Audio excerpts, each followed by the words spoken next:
Yur, satu ember air mengguyur tubuh Kania dengan kasar. Kania sontak bangun dengan perasaan kaget yang bercampur tak mengerti dengan apa yang sedang terjadi.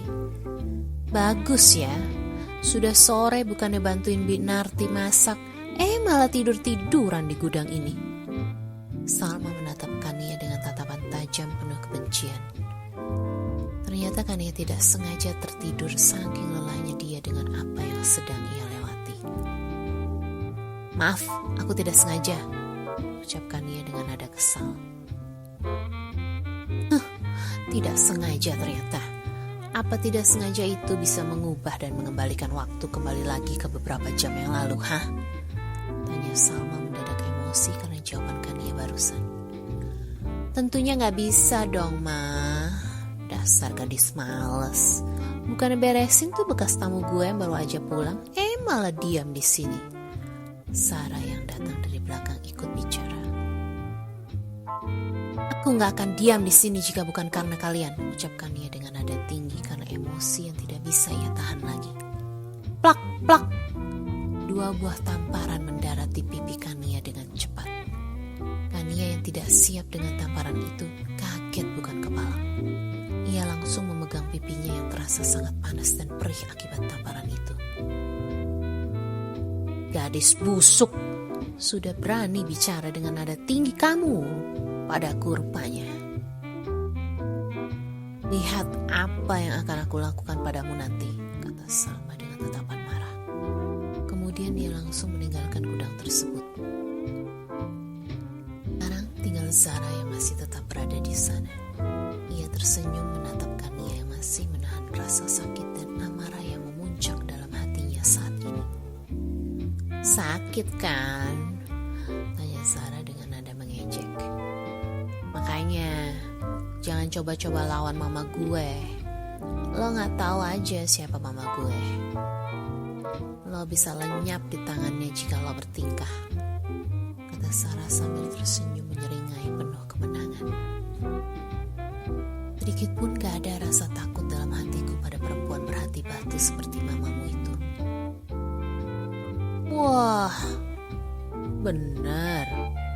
Kalau gitu, kenapa lo gak lawan aja mama gue? Dengan begitu, lo bisa buktiin ke gue kalau lo gak takut sama mama gue. Kania. Ups, tentunya lo berani. Tapi asal lo siap kehilangan satu-satunya milik. Harta milik almarhumah mama lo yang udah gak ada itu. Ya, walaupun gak ada artinya buat kami sekeluarga, tapi gue yakin buat lo mungkin berarti banget deh. Gue gak tahu ya gimana perasaan lo jika kehilangan taman bunga yang nenek lo sediain buat lo itu, Nia.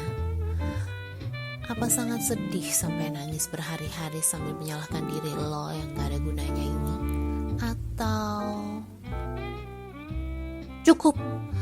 Apa kalian sekeluarga tidak punya cara lain buat ngancam aku selain taman bunga yang almarhumah nenekku miliki? Apa kalian sekeluarga benar-benar rendahan, Kiar Kania bicara dengan nada tinggi karena tidak kuat lagi menahan hati. Sejak tadi ia ingin mengeluarkan unek-unek yang ada di hatinya, namun masih ia tahan. Tapi pada akhirnya hati Kania tidak kuat lagi untuk menahan. Amarah itu meledak juga akhirnya. Namun sayangnya, amarah itu meledak pada waktu yang salah. Tepat saat Dava datang untuk mengambil ponselnya yang tertinggal. Ia mendengar keributan itu, lalu segera menuju sumber keributan karena ia masih sangat mengenali suara Kania dengan baik.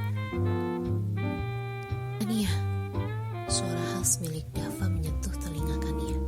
Sontak Kania kaget bukan kepala. Kak, Dava, kamu kok ada di sini, Kak? Jadi apa yang kamu katakan tentang Kania itu benar? Tanya Dava sambil melihat ke arah Kania dengan tatapan mengiba. Iya Kak Dava, aku gak bohong kan? Inilah Kaniaku yang sekarang, ucap Zara dengan nada dan wajah yang sangat sedih. Zara, Dava, apa yang kalian lakukan di sini? Tanya Salma dengan cepat memotong perkataan yang hampir saja Kania ucapkan. Mama, aku...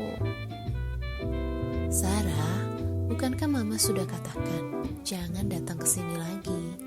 Papamu bisa marah nanti jika tahu kamu main ke gudang ini. Apalagi jika terjadi sesuatu padamu. Mama bisa diomelin papamu nanti, Zara. Maaf, Ma. Zara hanya ingin melihat Kania. Udah, cepat bawa Dava pergi dari sini. Kasian dia jika melihat Kania terlalu lama. Dan kasian juga sama Kanianya. Ia pasti tidak ingin dilihat oleh pacarnya ketika ia dalam kondisi yang terpuruk seperti saat ini. Iya, Ma. Ayo Kak Dava, kita pergi dari sini. Iya, ucap Dava sambil terus melihat Kania yang sedang menatapnya dengan tatapan yang sulit untuk dipahami. Sementara itu, Kania terdiam mematung. Benaknya memikirkan apa yang sedang terjadi sehingga ia lupa untuk menjelaskan pada Dava soal hubungan mereka. Apa yang sebenarnya terjadi? Bohongan apa lagi yang mereka perbuat sekarang? Tanya Kania dalam hati.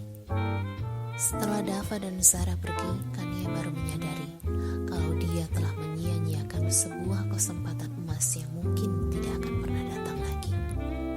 Berharap ia masih bisa mendapatkan kesempatan emas itu, Kania bergegas beranjak untuk mengejar Dava dan Zara. Namun sayang, niat itu terbaca oleh Salma. Dengan sigap, ia menahan tangan Kania, lalu mendorong Kania kembali ke dalam gudang.